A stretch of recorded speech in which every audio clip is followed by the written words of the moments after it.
what can be said about two teams which are trying not to finish last? They are the ones who are quite likely to be team number 9 and 10. And it was more of a battle of equals as it has been proved because both the teams have beaten each other once.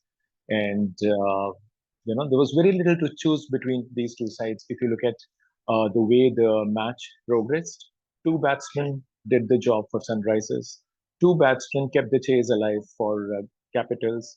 The only difference was that Sunrisers, one of the two guys, they just held it all together. I mean, at least one of them by turns. They actually came out first 10 overs, it was all Abhishek. Second half of the innings, it was all Klaasen.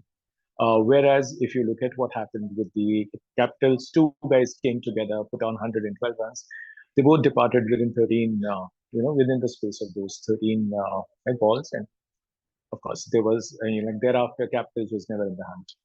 So how this match actually progressed, I mean, how things unfolded.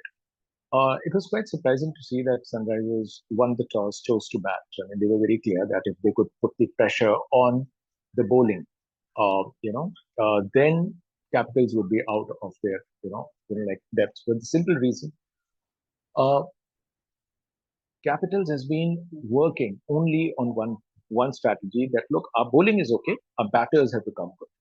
Now, Sunrisers thought if they could put enough on the board and bring the batters under pressure, that means their batsmen are not doing so well. They've been struggling with the bat. So I think that strategy somehow worked. 197 was a fantastic total on this wicket because it can get a little too paced when you are batting second.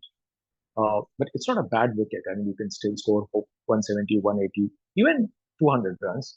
But then you need partnerships. And say any other team, like say GT or a CSK, you can still expect that team to, come good batting second. But Delhi, as I've already mentioned, it's been struggling. It's not that they don't have the names; they have the names, but those names are not accompanied by good form.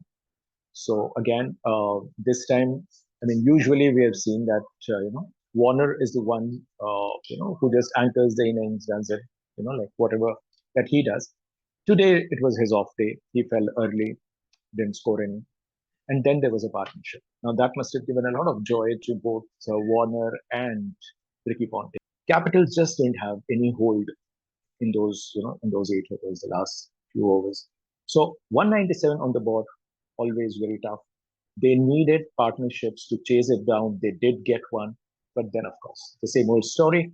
Batsmen struggling for form, and they came, and that lack of form came to the fore again, and that put Capitals down for the sixth time this season. Top four, you have to win minimum of 8 matches, and now that distance looks too far for Capitals to cover. Sunrisers still have some chance; they can breathe easy, but personally, I feel that no, these two teams are not going to make it to the top four. They'll be among the also rans.